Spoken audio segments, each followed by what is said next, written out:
வணக்கம் நண்பர்களே.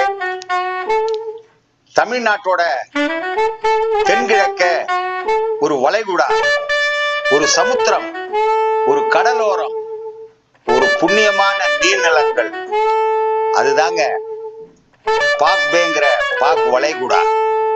இது சாதாரண கடல் இல்லைங்க. ஆயிரக்கணக்கான ஆண்டுகளா பழமையான வரலாற்ற அந்த கதையை சொல்லாம காத்திருக்கும் மிகப்பெரிய வரலாற்று சின்னம் இதுதாங்க. இந்த பாக் வளைகுடால கடலோட அடியில எண்ண முடியாத மறக்கப்பட்ட நாகரிகங்களோட சுவடுகள் இன்னமும் இருக்குங்க அப்படின்னு சொன்னா நம்புவீங்களா? இன்னைக்கு நானு ஸ்கூபா டைவிங் செஞ்சு அந்த கடலோட அடியில மறைஞ்சிருக்கும் வரலாற்றை தேடினேங்க. கடலுக்கு கீழே மணல் வெளியில புதைஞ்சு கிடக்கிற கப்பலோட மரங்கள், பானை துண்டுகள், பழங்கால நகரம் போன்ற காட்சிகள் எதுவுமே இதுவரை யாரும் பேசாத வரலாறுங்க. நம்மளோட இந்த பாக் வளைகுடா பயணம் வெறும் கடல் அனுபவம் மட்டும் இல்லைங்க, இது ஒரு கால பயணங்க. பாக் வளைகுடா எத்தனை ரகசியங்களை மறைச்சு வச்சிருக்குங்கிறத பார்க்கலாம் வாங்க. நாம இந்த மறந்த வரலாற்றுக்குள்ள மூழ்கி புதுசு புதுசா கண்டுபிடிக்க போறோங்க. பாக் வளைகுடா ஒரு வரலாற்றோட கதவுகளை திறக்கும் கடலுங்க. பாக் வளைகுடா அப்படின்னு சொன்னா இன்னைக்கு ராமேஸ்வரம், மன்னார் வளைகுடா, தாம்பரம் முதல் தாமரை வரையிலான கடலோர பகுதிங்க. இது இந்தியாவுக்கும் இலங்கைக்கும் நடுவே இருக்கிற ஒரு மென்மையான நீர்நிலங்க. ஆனா இந்த கடலுக்குள்ள ஆயிரக்கணக்கான ஆண்டுகளா பழைய வர்த்தக பாதைகள், மூழ்கிய கிராமங்கள், கடல் விபத்துக்கள், அப்புறம் மறைஞ்ச நாகரிகங்களோட சோடுகள் இருக்கிறதா விஞ்ஞானிகள் சொன்னாங்கங்க. அந்த பழைய வரலாறு கடலுக்குள்ள புதைஞ்சு கிடக்குது. இப்பதான் வெளிச்சம் போட்டு பார்க்க போறோங்க. ஸ்கூபா டைவரு, தொல்லியல் நிபுணரு 2 பேரும் சேர்ந்து கடலோட அடியில தோண்டி அங்க இருக்கிற பொருட்கள் எல்லாம் வெளிச்சத்துக்கு கொண்டு வந்தாங்க. பாக் வளைகுடாவோட கடலோட அடியில மாயமான உலகத்தை பத்தி நம்ம பார்க்கலாம் வாங்க. நண்பர்களே, நீச்சல் உடைய அணிஞ்சு கடலுக்குள்ள இறங்கும் போது அது ஒரு வேற உலகங்க. கடலோட அடியில ஒளி மங்கலா இருக்குது. தண்ணியோட ஓசை மட்டும் காதுக்குள்ள நிறைஞ்சு இருக்குது. கடலுக்கு அடியில கிடைக்கிற பானை துண்டுகள், பழைய கப்பலோட மரச்சட்டிகள் அங்கிருந்து மெல்ல மெல்ல தெரியும். அந்த காட்சியை பார்க்கும்போது இது எத்தனை நூற்றாண்டுகளுக்கு முன்னால நடந்திருக்கும்னு பார்க்கிற என்னோட நெஞ்சு துடிக்குதுங்க. தொல்லியல் நிபுணர் சொல்றாரு, பாக் வளைகுடா பகுதியில கிமு 1000க்கும் முன்னால கடல் வர்த்தக மையங்கள் இங்க இருந்திருக்கலாம்னு சொல்றாங்க. பாண்டியர்கள், சோழர்கள், செங்குந்தர் காலத்துல இலங்கைக்கு வர்த்தக பயணத்துல சில கப்பல்கள் மூழ்கி அதோட சுவடுகள் இன்னைக்கு கடலுக்கு அடியில கிடக்குதுங்க. முதலாவது கண்டுபிடிப்பு கடலோட அடியில சிதறிய பல முக்கியமான பொருட்கள் என்னங்கிறத பத்தி நம்ம இப்ப பார்க்க போறோங்க.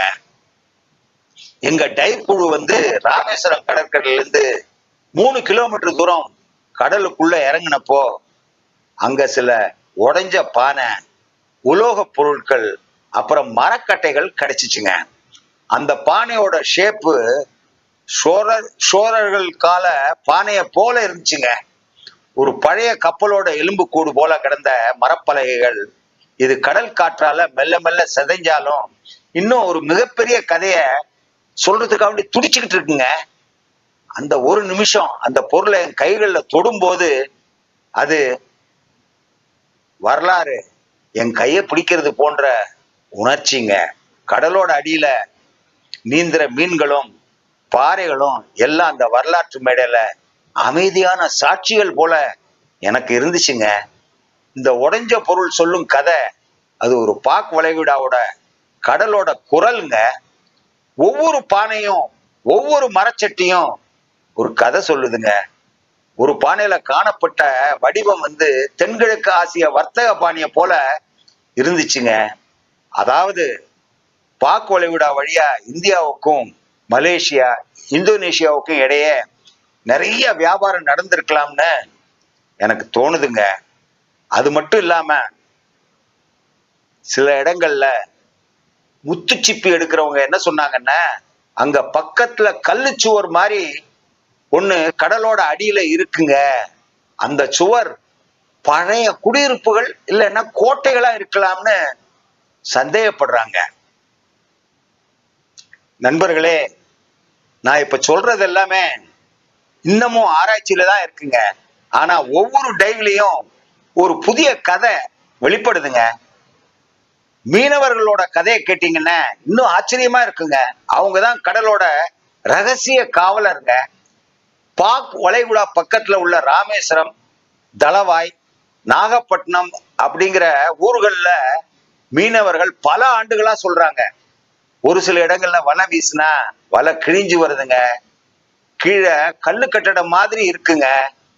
இது மக்களோட வாய்வழி கதைகள் தான் தொல்லியல் நிபுணர்களுக்கு ஒரு வழிகாட்டியா மாறிடுச்சுங்க. மீனவர்கள் கடலோட ஒவ்வொரு திசையும் மனப்பாடமா வச்சிருப்பாங்க. அவங்க சொல்றது வெறும் கட்டுக்கதை இல்லைங்க, அது கடலோட அனுபவ வரலாறுங்க. அந்த தகவல்களை அடிப்படையா கொண்டுதான் நாங்க விஞ்ஞானிகள் டைவ் பாயிண்ட செலக்ட் பண்ணி செஞ்சு பானைகள், பழைய உலோக பொருட்கள், உடைஞ்ச சுவர் சிதிலங்களை கண்டுபிடிச்சோங்க. பாக் வளைகுடா தொல்லியல் சவால்கள் இன்னும் நிறைய இருக்குங்க. கடலுக்குள்ள தேடல்கள் இன்னும் அதிகமாயிட்டே போகுதுங்க. நண்பர்களே, கடலுக்குள்ள தோன்றது அவ்வளவு ஈஸி இல்லைங்க. அங்கு சிதறிய மணல்கள், பலமான நீரோட்டம், ரொம்ப விசிபிலிட்டி குறைஞ்சு போறது எல்லாமே ரொம்ப ரொம்ப பெரிய சவால்ங்க. ஆனா அந்த சவால்களையும் கடந்து வரலாற்றை மீட்டெடுக்க நம்ம நாட்டு டைவர்ஸ்கள் அவங்க பயன்படுத்துற கருவி, நீருக்குள்ள புகைப்பட கருவி, 3D ஸ்கேன் கருவி, அப்புறம் நுண்ணிய GPS அமைப்புகள், ஒவ்வொரு பொருளும் எங்க கிடைச்சுங்கிறத பதிவு செஞ்சு மேல கொண்டு பாதுகாக்கிறாங்க. இந்த வேலைகள் சில மாதங்கள் நீடிக்குங்க. அதுல பேஷன்ஸ், பிரிசிஷன், பேஷன் மூணுமே தேவைப்படுதுங்க. ஒரு விஞ்ஞான பணியும் அதே நேரத்துல ஒரு மன உணர்ச்சி பயணமும் சேர்ந்துதாங்க நடக்குது. வரலாற்றை மீட்டெடுக்கிற கடல் ஆராய்ச்சி நம்ம நாட்டுக்கு ரொம்பவே முக்கியங்க.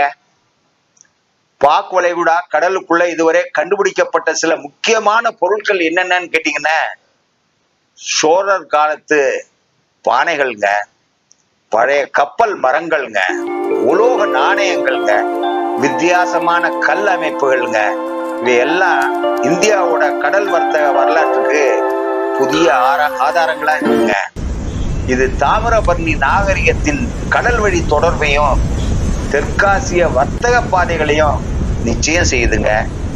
ஒரு பொருளை கண்டுபிடிக்கிறது ரொம்பவே ஈஸிங்க. ஆனா அதோட பின்னணியை கண்டுபிடிக்கிறது தான் ரொம்ப கஷ்டங்க. அதுக்காக வேண்டி நிபுணர் பல ஆராய்ச்சிகளையும் கார்பன் டேட்டிங் சோதனைகளையும் செஞ்சுக்கிட்டே வர்றாங்க.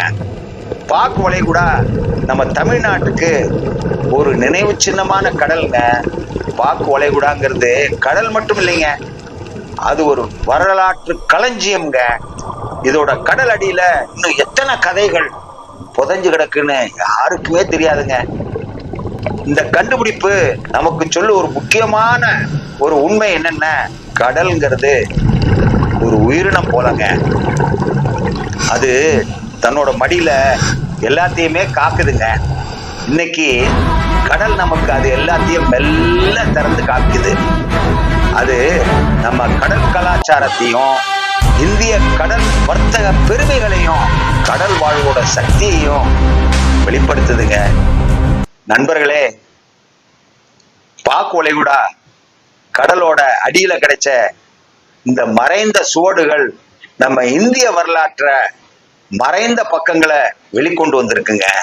ஒரு பானை, ஒரு கப்பல் மரம், ஒரு கல் சுவர், இதெல்லாம் நம் முன்னோர்களோட சிந்தனை, திறமை, அப்புறம் கடலோடு இருந்த உறவை வெளிப்படுத்துதுங்க.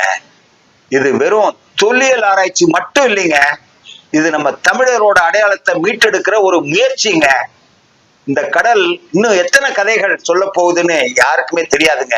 அந்த கதைகளை கேட்க நாமும் ஆர்வமா இருக்கணுங்க.